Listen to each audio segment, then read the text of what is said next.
show you how to put on our life preservers. Very simple, please pay attention. Simply put your head through the hole right in the front, and then you take the long strings at the bottom, you wrap it around your waist, and you tie them in the front.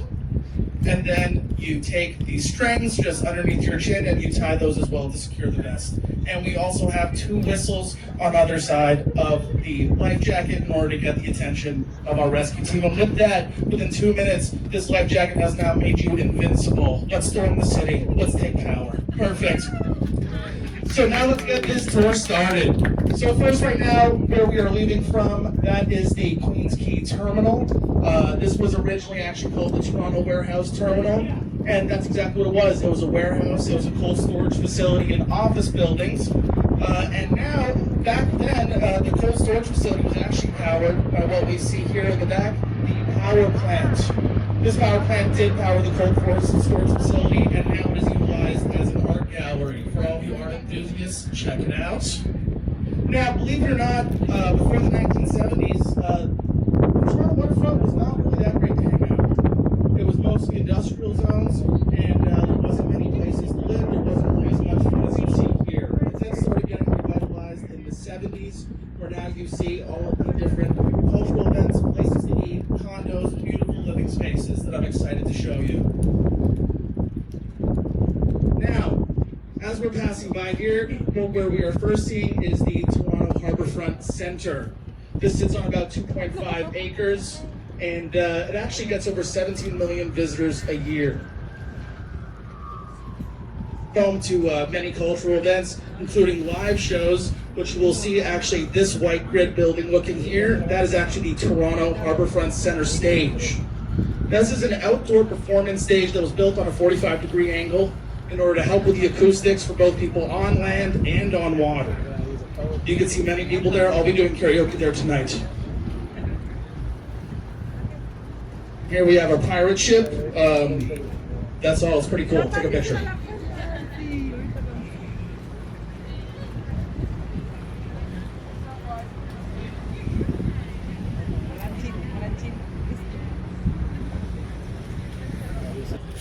Now, Amsterdam is an amazing place if you guys are getting thirsty a little later. Amsterdam Brewhouse is an amazing place for eats and for beers. Make sure you don't have too many beers, because next door, it's the cops. This is the Toronto Marine Unit. These guys, they supervise all of the water along from Etobicoke to the west. It's a place called Rouge River to the east. Now, also, here's a little fun fact. This entire lake gets filled with ice during the winter, so technically, everything is legal in the winter. I'm kidding, obviously not. In order to stop the icing from blocking them so they can keep supervising the water, what they actually do is they build pipes that blow bubbles in order to keep the water from not going frozen. This whole process is called bubbling. And just to the right here, you see what we call HGO Park. It's one of 2 man-made beaches in Toronto. You can always tell from the variety of Muskoka chairs and big yellow umbrellas. Great place for people to sit and chill, catch a breath. And this is originally where many ships would stop along the quays. Gulat ka.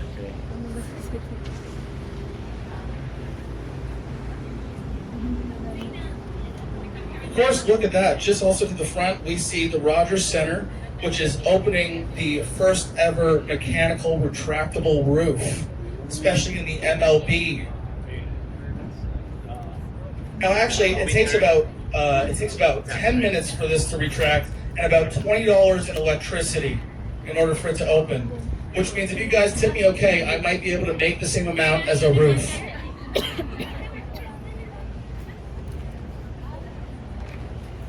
Something interesting about the Rogers Centre, you could actually fit a 31-story tower within the stadium with it closed.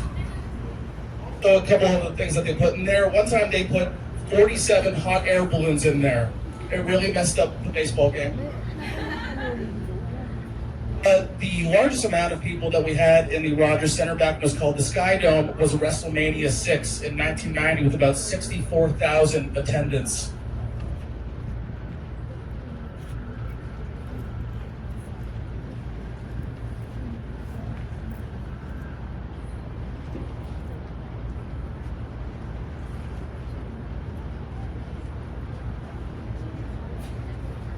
Here we have the Marine Fire Station just in front of the Rogers Center here, you can see. If you guys, once again, for the art nerds out there, there's an amazing group of artistic statues, technically called The Last Alarm, created by a Dutch sculptor named Jolanda van der Gast, which is to commemorate some of our fallen servicemen and women.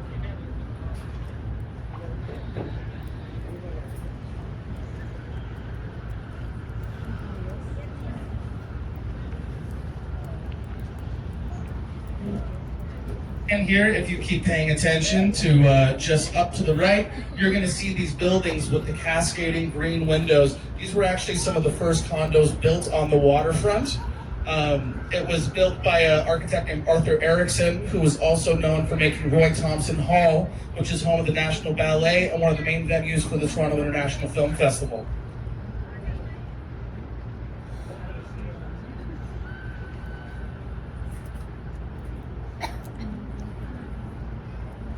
And now we are also entering what is known as the Spadina Quay. One of my favorite places actually around here is what's called the Toronto Music Garden, which is right here just behind these boats, this nice patch of park gardens. It was actually designed by Yo-Yo Ma, and it was actually created in the design of Sebastian Bach's Cello Suite No. 1.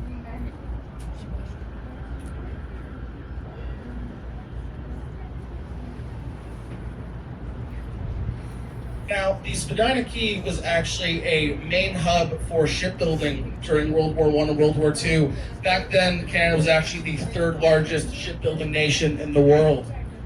And as we start to turn, we also we could pay attention to the Canada Malting Company building. This is an interesting place. Now it's actually just simply a mixed-use building, but it got its heritage status due to these silos here. These were actually some of the first silos made of poured concrete. Before this, most silos were actually made of wood, and wood plus fire equals big fire. So it was good that we came up with that solution. Now that we're turning, oh my God, it's a bird, it's a plane, it's several planes. This is an airport. This is called Billy Bishop Airport. It's named after a World War I flying ace and World War II air marshal. Now, this actually used to be our main airport, and at the same time, quick question. How many of you guys flew in here from Billy Bishop Airport? All right, how many people flew in here from Pearson? Always a couple more. It's funny, Pearson was actually made as a branch-off airport because in order to protect this place from when it gets filled with fog, which I don't know if you guys saw it this morning, fog can fill this area a lot. But now, Pearson actually is now the much larger international airport.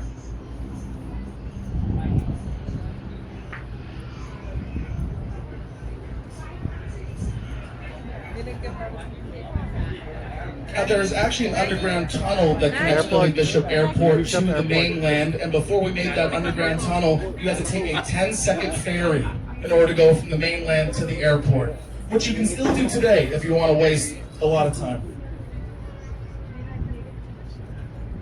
And of course, now we're getting a very good view of what's beginning to be the Toronto Islands. The Toronto Islands was actually made from flowing sediment that comes from the Scarborough Bluffs, which is on the just far east of the city. Now, there's a huge amount of islands, but there's three main ones that can be accessed by a ferry. There is Lawrence Island, Center Island, and Hanlon's Point. Closest one to us right now is Hanlon's Point, which is named after Ned Hanlon, who was a championship rower. He was actually the person to invent the sliding seats that you would find on maybe a rowing machine. So next time you're at Planet Fitness and breaking a sweat on that thing, thank Ned Hanlon. Actually, before he was a championship rower, he was actually a famed smuggler during the Prohibition era.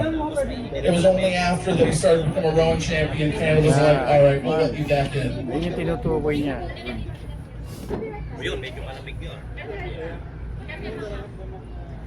One little fact for you guys who want to get tanned all over, Hanlon's Point is actually the home to our only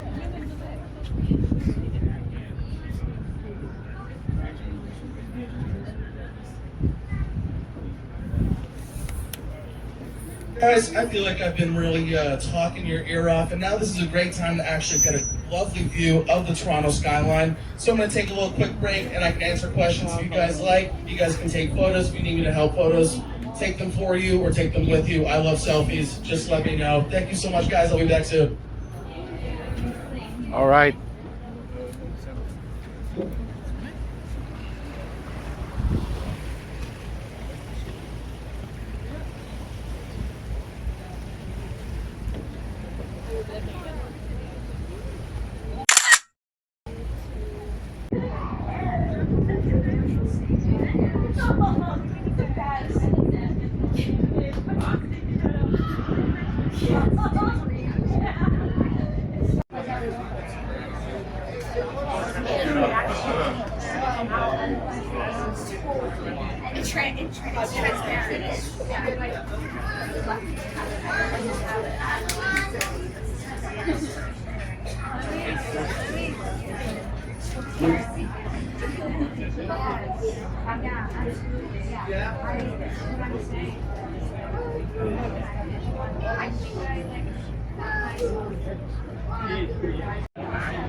Okay, ito yung City Cruise.